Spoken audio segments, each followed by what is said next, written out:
7 দিনের মধ্যে আপনার কোনো ঋণ থাকবে না। আল্লাহর কসম করে বলছি, নবীজির শেখানো হাদিস থেকে আপনি যদি খালেসভাবে আমল করতে পারেন, কোরআনের আয়াত দিয়ে যদি আপনি আমলটা করতে পারেন, আল্লাহ তাআলা আপনার ঋণ থেকে আপনাকে মুক্তি দান করবেন।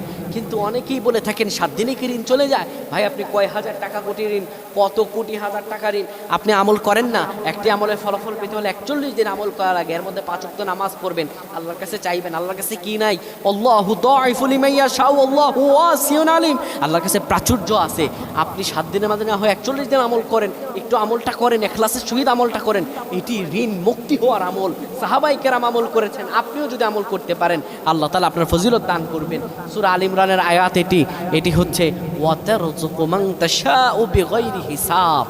এই আমলটি আপনি 7 বার পড়বেন। এরপরে নবীজি শেখানো একটি দুরূদ 11 বার পড়বেন, একটি দোয়া 11 বার পড়বেন। আল্লাহুম্মা কফিনি বিহালালিকা আন হারামিক ওয়াগনিনি